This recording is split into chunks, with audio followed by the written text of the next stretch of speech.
kasalanan na nagawa, Panginoon, sa isang linggo, Panginoon, puso namin, open, Panginoon, sa pagsiling mo sa ito, Panginoon, na nakapagpapag sa atin. Hindi, Panginoon, pinagtalaan ko ang kawakuan, ating kuwan at nandito, Panginoon, bibigyan mo naman sa ito lahat, padalangin, pulo, Panginoon, ang mga suot, Panginoon, na alam namin na sila ay mga tinawag ng Panginoon. At alam namin na hindi mo sila pabayaan na estaban sa labas ng Panginoon. At kayo po ang siyang bahala, Panginoon. Sabi po ay hindi po ang share ng mga salita.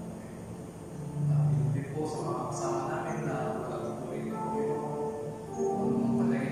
pero po sila po ay aming ibigay po sa inyo, Panginoon, pagkakaya sila, Panginoon, mga problema malaki, Panginoon, kayo na po po, Panginoon, ibigay ko namin sa inyo lahat, ang aming mga tama at mga kaibigan, Panginoon.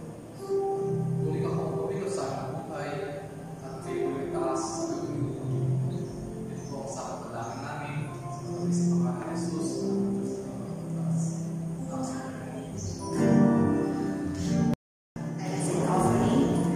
Basahin ko lang po ang Matthew 6:21. For where your treasure is, there your heart will be also. Sa ating pong pagbibigay, nagre-reflect po ito na ating mga priorities na ating mga values. So, pag nagbibigay po tayo ng tithes and offering, nag-i-invest po tayo hindi sa mutong ito, kundi in God's kingdom. So, ang investment po sa ating Panginoon ay ito po ay hindi nalulugi, hindi nawawala. Pagkos ito po ay mas na-bless pa tayo. Kaya sa ating pagbibigay po, nawa prioritize natin itong pagbibigay sa ating Panginoon dahil ito po ay mayroong assurance.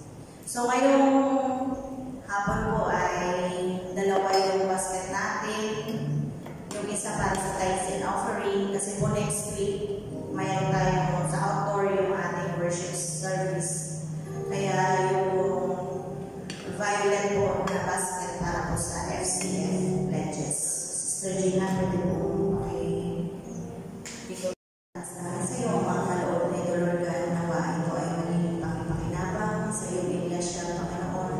At Father God, patuloy namin tinataas sa iyo ang aming mga trabaho, ang aming mga source of income na ikaw mga Panginoon ang tanging magpapala na ito, Panginoon. At patuloy kang mamusap sa aming mga puso-ugan upang maunawaan namin ang kahalagahan, Lord God, ng pagkakaloob, Panginoon. At ikaw din po ang patuloy na magabay, Lord God, wisdom sa mga mahawak nito upang magamit ito, Lord God, for the expansion of your kingdom at para sa ikaluluwalhati mo. Salamat, Ama. Pinipurihan namin sa pangalan ni Jesus. Patuloy po, Lord. Jesus, we believe in you. Jesus, you are the reason that we live. Amen. So, pwede po ba tayo para po sa ating journey for tonight? Let's open our Bible in John chapter 6, verse 60 to 71. John chapter 6, verse 60 to 71. On hearing it, many of his disciples said, "This is a hard teaching. Who can accept it?" Aware that his disciples were grumbling about this, Jesus said to them, "Does this offend you? Then what if you see the Son of Man ascend to where he was before? The Spirit gives life, the flesh counts for nothing. The words I have spoken to you, they are full of the Spirit and life. Yet there are some of you who do not believe." For Jesus had known from the beginning which of them did not believe and who would betray him. He went on to say, "This is why I told you that no one can come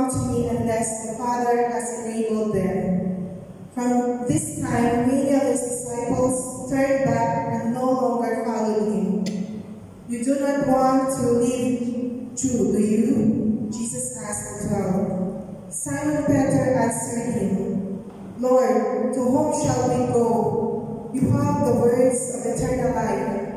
We have come to believe and to know that you are the Holy One of God. Then Jesus replied, Have I not chosen you, the 12? Yet one of you is the devil. He meant Judas, the son of Simon Iscariot, who, though one of the 12, was later to betray him. This is the word of God. This is the thing. Sa Panginoon Diyos, salamat po Panginoon sa pagtatas ng gawain. Lord, pagpalaan ang bawat isa, lalabas kami Panginoon sa bulwak ito, daladala ng kapayapaan, nagalakat Panginoon, at kalakasan ang nagkagawasan ng Diyos, na habang kami Panginoon ay lalakad sa muling haharap Panginoon sa linggo. Ingatan mo ang bawat sa amin ng Diyos. Kami Panginoon, pagpalaan mo sa aming mga trabaho Panginoon, anumang mga plano po namin ng Diyos ay alam po namin na kayo siya bibigyan ng katuparan na lahat. Ang gawin po namin Ama ay patuloy namin ipagkatiwala sa iyo Panginoon anuman ang aming gagawin ng Diyos. Kaya kami Ama ay lalabas sa luwag ito, daladala ng kapayapaan, kapangyarihan at katagumpayan sapagkat ang Diyos ng aming sinasamba ay Diyos ng katagumpayan. Salamat Ama, pinupuri ka namin sa pangalan